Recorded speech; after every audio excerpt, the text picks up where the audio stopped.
ya van a estar felices de acabar microbiología. ¿O no? Es más para avanzar otras materias. ¿O no? Tienen 2 meses para estudiar duro. Hasta el 13 de noviembre. Son 7 semanas y se termina todo. Hasta el 13 de noviembre tienen que terminar todo, ¿no ven? Si es que quieren verano, si no, se pueden estar.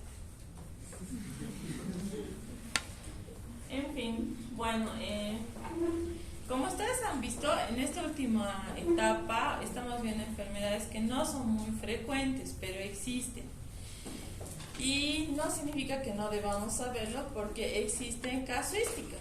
Por ejemplo, no se olviden que, por ejemplo, Thalía tiene una enfermedad, no me acuerdo si es por leptospira o por borrelia, que constantemente le rebrota, ¿no? Y ha sido de muy difícil diagnóstico.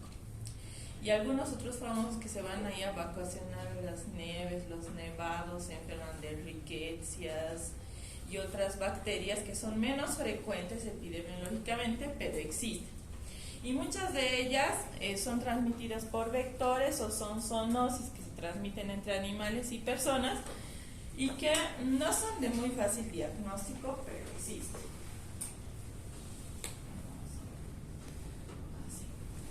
No podía descargar mi presentación, por eso le he puesto en PDF. Leptospirosis, que se llama la enfermedad, es producida por una bacteria cuyo género es Leptospira. Es una bacteria muy pequeñita, ondulada, ¿sí? Que tiene forma, que tiene curvaturas y que no se cultiva, si no se hace el diagnóstico por otra metodología. Es una enfermedad zoonótica, es decir, se transmite por el contacto con animales o hay un vector que transmite esta enfermedad y existen 12 especies descritas y 7 son patógenas del hombre, ¿sí? La más común es Leptospira interrogans, ¿sí? Es la más común de todas las que existen. Sí, entonces nos vamos a dedicar solo a Leptospira interrogans. Leptospira interrogans entonces es una bacteria que tiene morfología helicoidal, ¿sí? Sus curvaturas son muy cortitas y al final de ambos lados tiene unos ganchitos. Entonces, si ustedes la pueden ver, solamente se puede ver con microscopía electrónica, no se puede teñir con Gram, porque igual que los treponemas son muy delgaditos y sus paredes bacterianas no retienen la tinción, no podemos verla al microscopio. Entonces podemos verla al microscopio electrónico o con una tinción indirecta, ¿no? Que tiñe el contorno y no así la bacteria, o más fácil con inmunofluorescencia indirecta y utilizar un microscopio de fluorescencia. Si nosotros podemos observar, la bacteria tiene curvaturas simétricas y al final tiene unos ganchitos, ¿sí? Como si se agarrara. Y son bacterias aerobias. Entonces, si nosotros vemos, es como un cordón de zapato, ¿no? Es muy delgadita, muy chiquitita y mide menos de 1 micrómetro, es larga y en los extremos tiene unos ganchitos, ¿sí? Uno, y otro y otro. Parece un cordón de zapato. Si nosotros lo acercamos más la microscopía, vemos que por dentro, al igual que los treponemas, tiene unos pequeños, como un hilito que hace que se vuelva acordonada, que se llama endoflagelo. Entonces esta bacteria no tiene un flagelo que esté por fuera ni saliendo, sino tiene un flagelo interno que es como una liga que hace que la bacteria se comporte como un resorte alrededor de la liga, ¿sí? Por eso se la ve así. Si ustedes se fijan, es como un pequeño esqueleto, ¿no ven? Esta, ¿no? Más delgadita aquí, ¿ven? Y las curvaturas están alrededor de esto, ¿sí? Si nosotros hacemos una impregnación argéntica, que se utiliza una tinción que utiliza nitrato de plata lo que hace la plata es fijarse a la estructura bacteriana y el resto se ve amarillo y la bacteria como negrita. Pero el problema es que para hacer esta abdición se utiliza ese reactivo que además es nocivo para la salud y es caro. Pues no cualquiera puede hacerlo. Como es una bacteria aerobia, esta vive en el medio ambiente y además vive dentro de los microorganismos que la transmiten.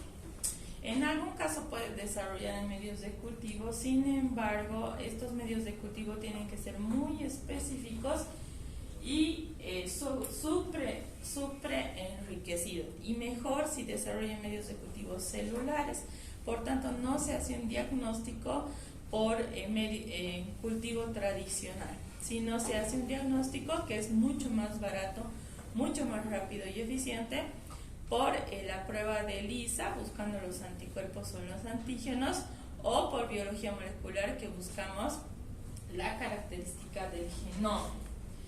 Esta bacteria no puede estar mucho tiempo en el medio ambiente, si bien sobrevive, pero en condiciones secas puede morirse, o con la acción de algunos desinfectantes como hipoclorito de sodio a concentraciones de 1.5%, formaldehído u otros desinfectantes que comúnmente utilicemos. Dentro de su estructura existen varios serotipos y podemos nosotros identificar un antígeno importante. Este antígeno se conoce como el antígeno TR, que es el que nosotros buscamos en la sangre cuando hacemos una prueba de ELISA. Cuando nosotros nos da leptospirosis, podemos recaer cada cierto tiempo con la patología y tenemos anticuerpos de por vida, pero no significa que nunca más nos puede volver a dar. Si nos da una vez, podemos volver a tener 2, 3, 4 veces si estamos en contacto con la bacteria.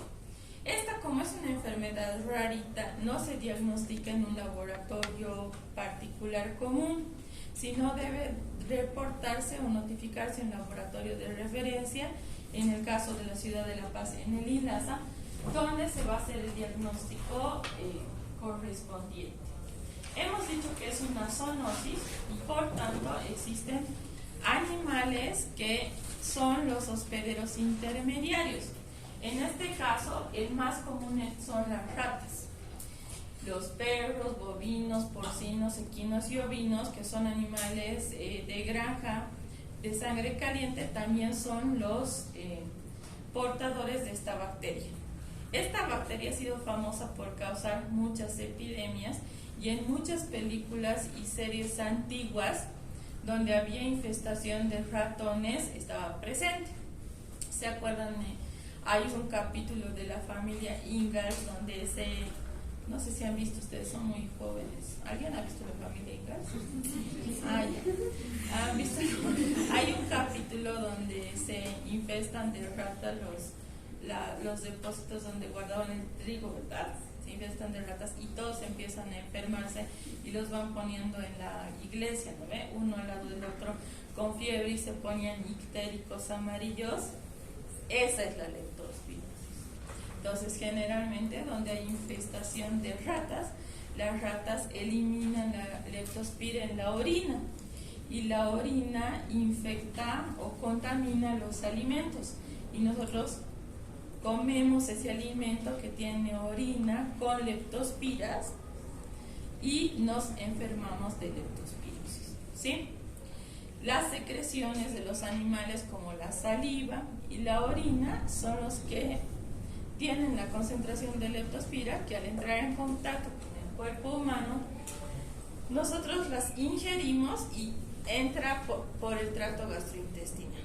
Entonces, si ven ese capítulo de la familia Ingalls, nunca más se van a olvidar, ¿sí? Existen también otros, se dice que el cuento del flautista de Hamelin también estaba inspirado en esta bacteria, y así muchas películas antiguas donde hay infestaciones por ratas hacen referencia a la enfermedad producida por leptospira, la leptospirosis. Entonces, esta se caracteriza porque es una enfermedad que entra por la boca por entrar en contacto con la orina de ratas sobre todo. Otros animales también pueden tener, pero sobre todo las ratas, los ratones, los roedores son los que eliminan de su organismo la leptospira en el alimento, la ingerimos y nos contaminamos. La sintomatología primaria típica que comienza es la ictericia, y la ictericia de origen desconocido. Normalmente cuando nosotros hablamos de ictericia y pensamos en enfermedades microbiológicas, la primera es, vamos, que estamos finalizando el año, la más común, ictericia igual, fuerte, hepatitis, ¿no ven? Ictericia igual hepatitis por virus de hepatitis, ¿no? A, B, C, D, ¿no? Cualquiera. Otro tipo de enfermedad que produce ictericia infecciosa, ¿perdón?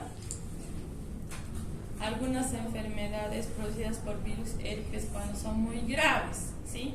La varicela cuando se aloja en otros órganos que no es la piel, y así, ¿no? Las más comunes. La más común, la hepatitis. Pero, en cuanto a infecciosa, descartamos hepatitis, pensamos inflamatoria, cirrosis hepática, toma mucho, no, descartado, hacemos exámenes, ¿no? Otra, carcinoma hepatocelular de origen desconocido, no sigue, ictericia, no es, biopsia, no es. Entonces así vamos descartando, y lo último que vamos a pensar es leptospira, porque no es una enfermedad común, pero la ictericia es su síntoma más importante. En segundo lugar, el nefropatía. Los riñones empiezan a fallar, la creatinina se elimina, se eleva, y se va produciendo una destrucción del parénquima renal. Tercero, abortos espontáneos en mujeres, sobre todo embarazadas, e infecciones urinarias. Es un patógeno no común de infección urinaria, que no se diagnostica por cultivo, pero la leptospira se elimina por la orina. Entonces, inclusive el hombre elimina leptospiras por la orina y puede contaminar a otro hombre, ¿sí? Esta es una enfermedad de tipo ocupacional, que significa que las personas que trabajan en contacto con estos animales, cuidadores de granjas, granjeros que trabajan en la tierra, sin zapatos, con sandalias, en constante exposición a agresiones ambientales, pueden padecer con mayor facilidad que una persona que habita la ciudad.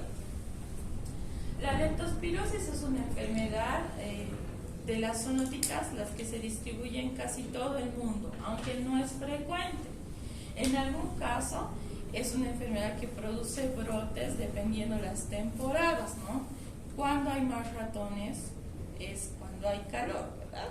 Y salen a buscar sus alimentos y a buscar cuando el alimento ha sido cosechado y está guardado en contenedores, ahí aprovechan los animales de ir a buscar e infectar. Entonces se describen pequeños brotes de leptospirosis. Sin embargo, no es común.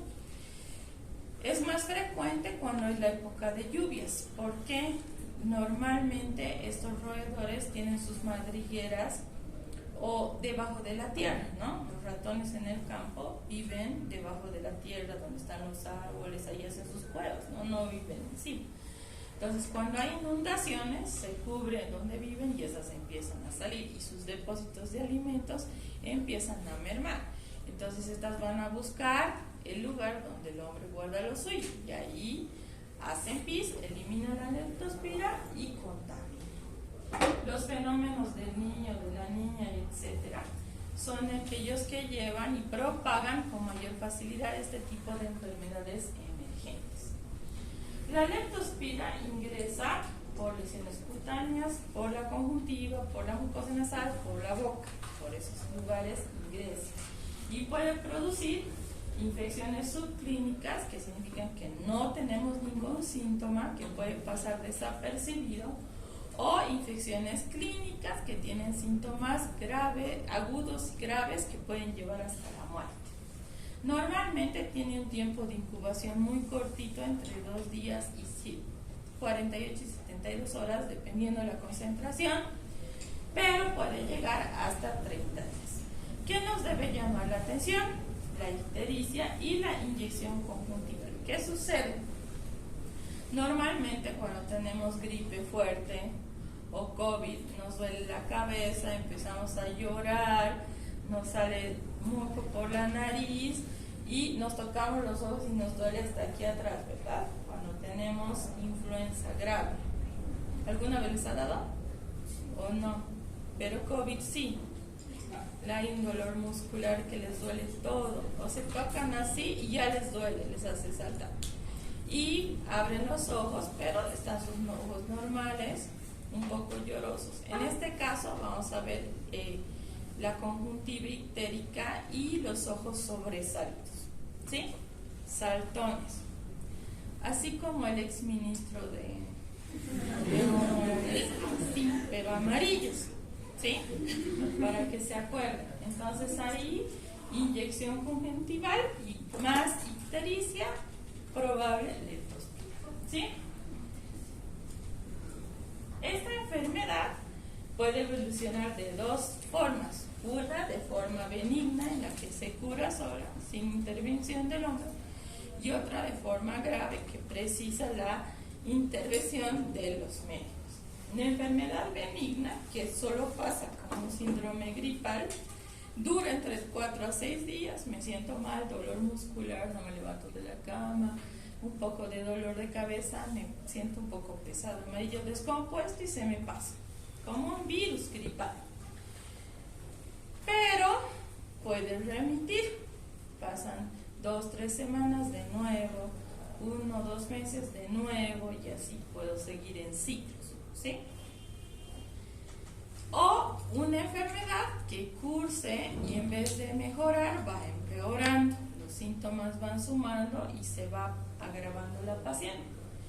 Entonces, ¿qué sucede? La ictericia es más fuerte, hay una destrucción de las células hepáticas, puede haber una meningitis, convulsiones, irritación de las meninges, neumonía y hemorragias.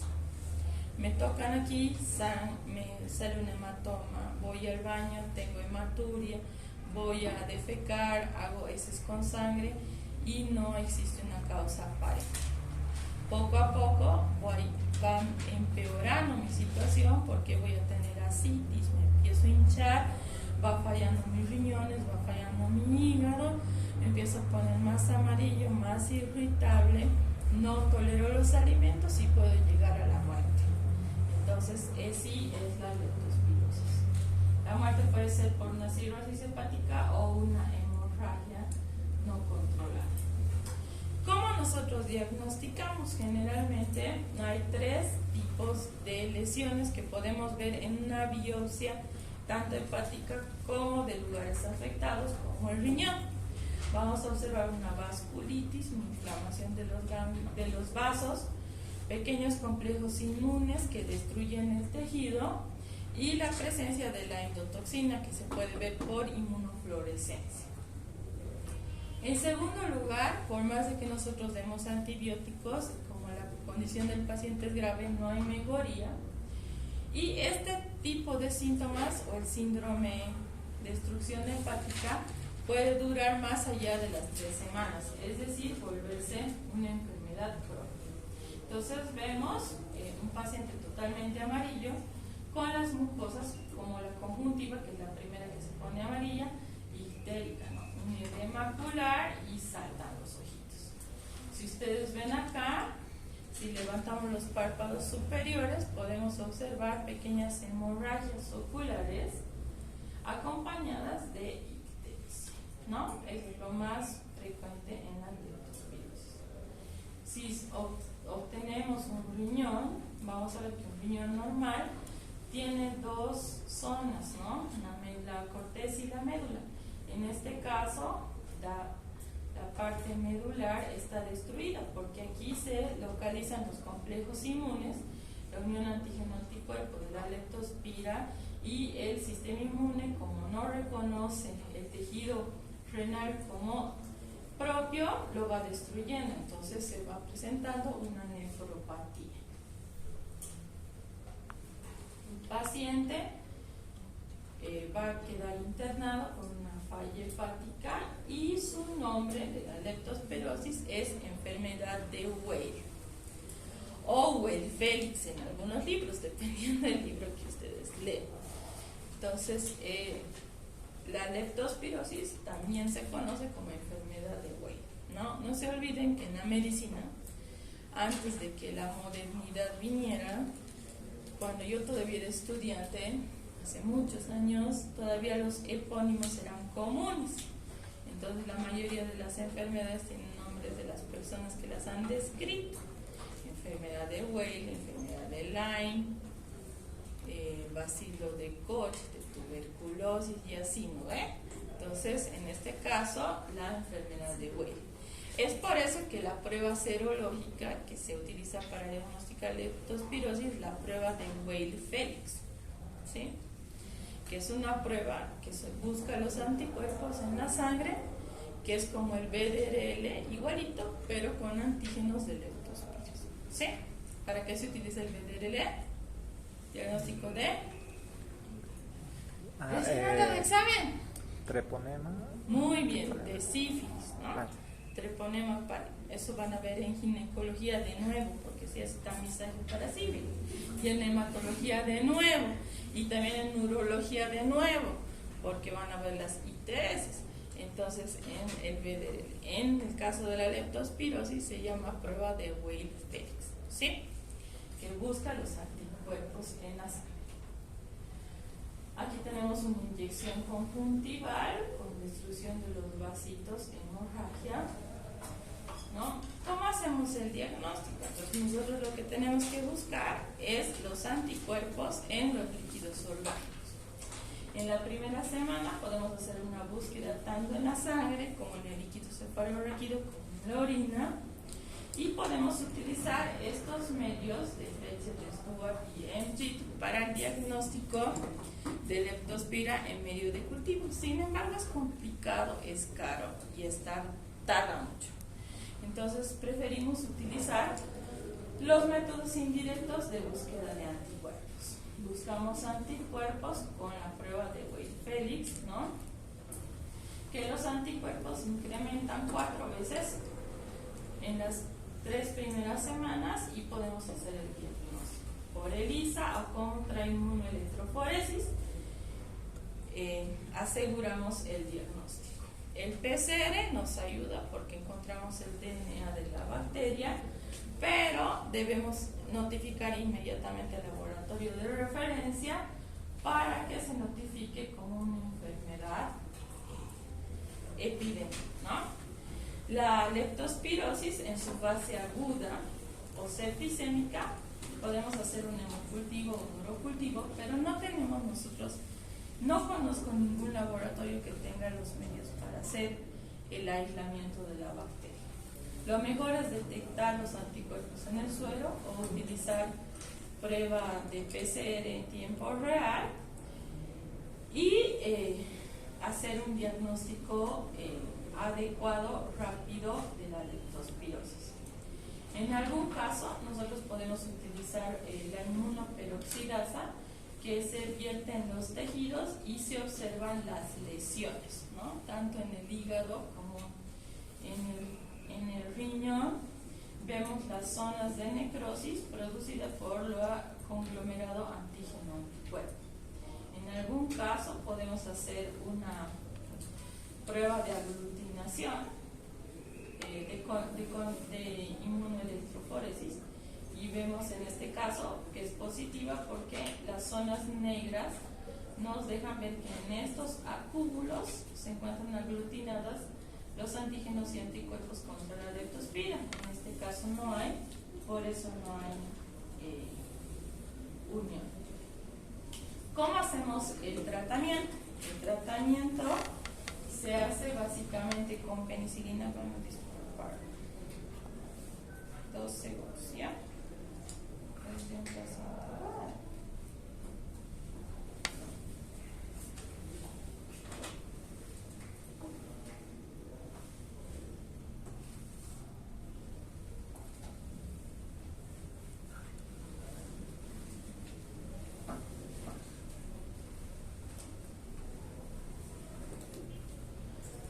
penicilina o ampicilina, cualquier efecto lactámico. Streptomicina no usamos porque en nuestro país se usa para bacilos de la tuberculosis.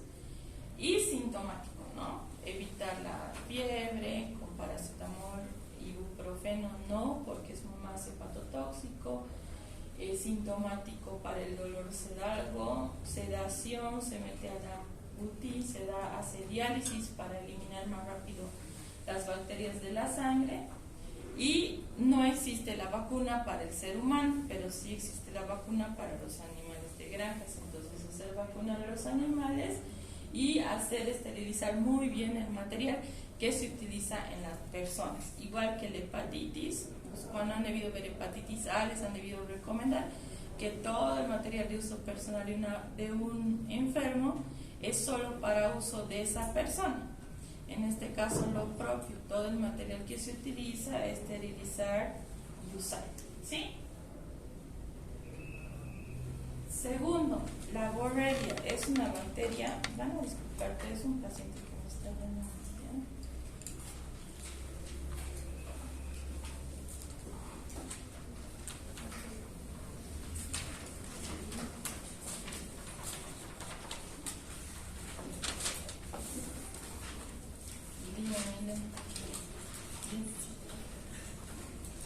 ¿Qué? ¿Qué dices?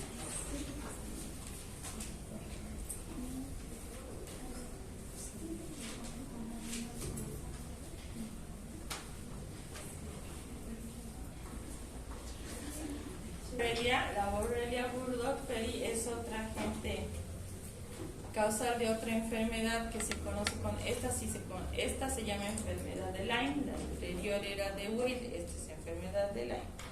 La Borrelia es producida por otro microorganismo helicoidal. La diferencia se llama Leptospira porque las ondas son regulares y simétricas.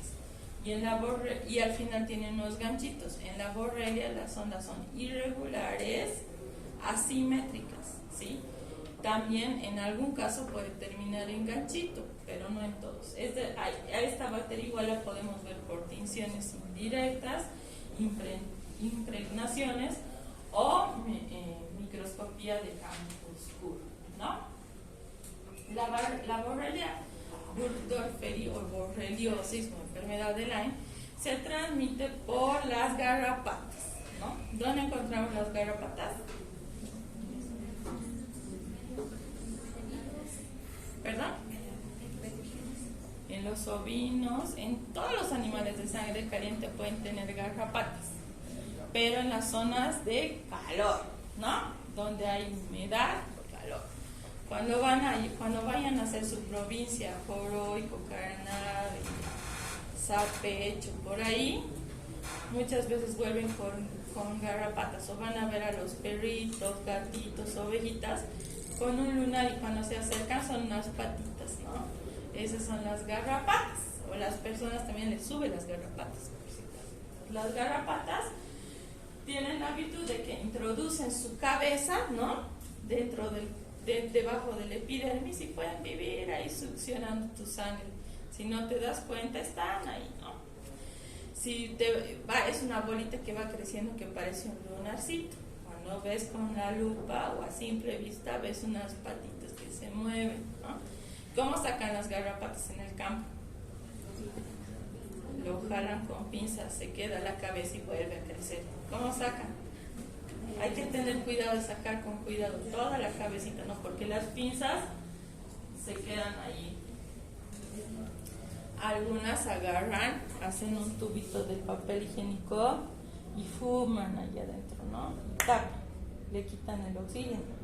Entonces, como no hay oxígeno, se empieza a mover y retrocede y sale.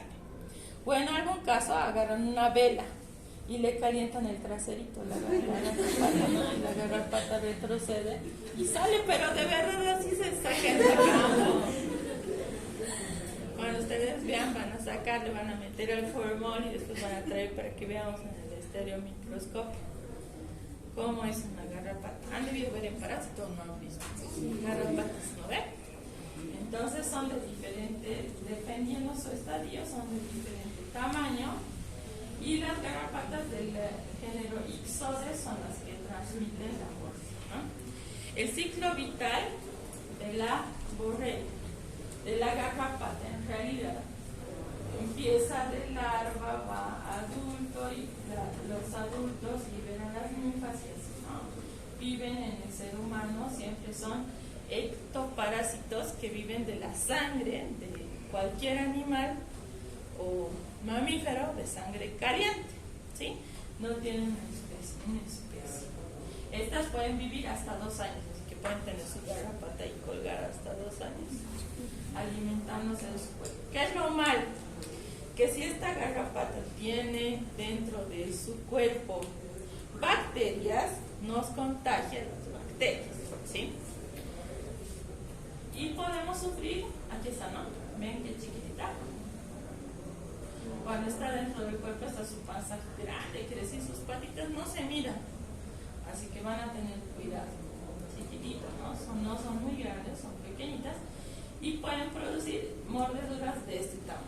Casi ni nos damos cuenta cuando nos va a morir, ni nos duele. Así que están ahí viviendo las garrapatas, ¿sí? Ingresan, cuando nos muerden, pues eliminan las borrelias y tras una picadura lo que sucede es que nosotros debemos observar la evolución, ¿no? Entonces, si nosotros hemos notado la presencia de este ectoparásito, hay que retirarlo lo más pronto posible. No tratar de no aplastar, pero ven, dice no utilizar petróleo ni cigarro, pero en el campo se utiliza porque no hay otra forma de sacar. A veces no tienes pinza para sacar. Se debe sacar como si se sacara una astilla, siempre con una aguja, limpiar, hacer la antisepsis, por debajo retirar, ¿no? Pero a veces se rompe, es complicado, no es muy fácil. La garrapata puede transmitir a la Borrelia burgdorferi, que produce la enfermedad de Lyme o también llamada borreliosis de Lyme. Esta enfermedad se transmite por la picadura de Ixodes y lo que tiene 2 fases, una fase precoz y una fase tardía. La borreliosis es una enfermedad que se encuentra en la sangre de la persona. Las bacterias van circulando en nuestro organismo en la sangre. Pueden ir a localizarse a diferentes órganos, las articulaciones, el corazón, los riñones, cualquier órgano en el que puedan ir a adherirse y vivir. Normalmente, lo más común es que se localicen en el corazón, en el sistema nervioso central, en la piel y en algunos otros órganos secundarios. Cuando pasa mucho tiempo ya produce enfermedades articulares, dolor neurológico tardío y infecciones cutáneas.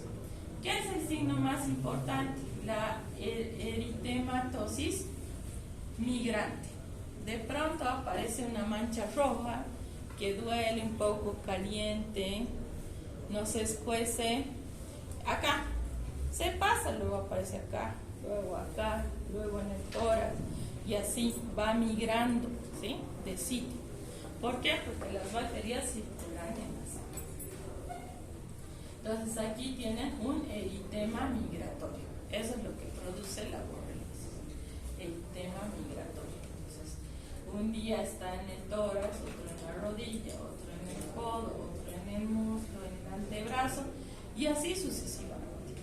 El eritema migratorio es característica de la borreliosis, pero no solo de la borreliosis, también de la fiebre reumática, que es una forma de hacer diagnóstico diferencial, ¿sí? Lo malo es que produce en una enfermedad neurológica tardía. Esta es la encefalomielitis, ¿sí? Neuropatía periférica, neuropatía psiquiátrica y síndrome post-Lyme. ¿Qué significa? Que la bacteria va a ir destruyendo la mielina y provocando lesión en el sistema nervioso central y mata las bacterias y mata las células. Entonces el paciente empieza a desvariar. No hay que olvidarnos que las bacterias producidas o transmitidas por garrapatas pueden ser todas estas. En el caso de la Borrelia burgdorferi, que produce una enfermedad de eritema migratoria, su complicación puede ser la meningitis, parálisis, esclerosis múltiple, Guillain-Barré, tumores cerebrales, hernia de disco, eritema y urticaria. Entonces, estas lesiones eritematosas son escuecen, tienen calor, se dematizan y van migrando. Pero lo más complicado es que la bacteria va a matar, así como en el tétanos la toxina se localiza en el asta anterior de la médula. Esta va a todo el sistema nervioso central, desde el cerebro, cerebelo, encefalomedulla. Entonces, dependiendo del lugar donde se localice la bacteria y la destrucción del tejido, se van a presentar los síntomas. Entonces, una persona va a tener desde parálisis hasta pérdida de la memoria, psicosis, enfermedades psiquiátricas, desvarío, etc. ¿Cómo se hace el diagnóstico? No se hace por cultivo, porque no es rentable, no desarrolla. Hacemos por ELISA y utilizamos Western blot. Siempre debemos preguntar dónde está el paciente, si no está en contacto con garrapatas o no. El Western blot es una prueba inmunológica que hacen diluciones de la sangre del paciente en unos micropocillos. Se le introducen los reactivos y marcan una coloración. Esto va a una tira de papel que es absorbida y donde hay unión antígeno-anticuerpos se marcan estas raíces. Luego hacemos una inmunofotografía y leemos por computadora. Ahora, antes leíamos por raíces. Entonces el Western blot es el que distingue las bandas y podemos observar los anticuerpos de esta. La enfermedad dura corto tiempo o mucho tiempo. Sin embargo, hay muchos pacientes que tienen episodios, ¿sí?, de borreliosis durante toda su vida, y el que marca es el eritema migratorio, ¿sí? Las pruebas no nos van a decir si el paciente está en una fase aguda o crónica. Eso lo vamos a investigar con la clínica, pero al parecer las bacterias no desaparecen jamás de la persona que tiene el contacto con esto, ¿no? Entonces hay que evitar estar en contacto con en el campo. Cuando vayan, por favor, manga larga, pantalón largo, zapatos de suela de goma, etc. ¿Cómo hacemos el tratamiento? Podemos utilizar tetraciclina o doxiciclina, amoxicilina o eritromicina, todos por vía oral. Y cuando es una enfermedad diseminada, hacemos tratamiento endovenoso con beta-lactámicos o cloramfenicol. No se puede describir los mecanismos de la resistencia porque no están estudiados, ¿sí?, porque no se cultivan las bacterias. Al no cultivarse no podemos hacer antibiograma ni concentración inhibitoria mínima. Entonces no sabemos los mecanismos de resistencia. Hasta ahora existe una discusión de si existe o no el síndrome post-enfermedad de Lyme. Muchos dicen que el Lyme nunca se cura, que las borrelias siguen en el cuerpo, y otros dicen que es una secuela. Sin embargo, cada 6 meses o un año existen recurrencias inespecíficas como fatiga, dolor, pequeños eritemas, y no hay evidencia de que esta enfermedad sea persistente, así como el herpes. Pero muchos pacientes que han tenido borreliosis describen que cada cierto tiempo tienen una recaída, ¿no? Muy bien, hasta ahí conmigo. Les quedan pocas teóricas y prácticas, por favor aprovechen. Y bueno, pues, espero no verlos al año como alumnos de segundo.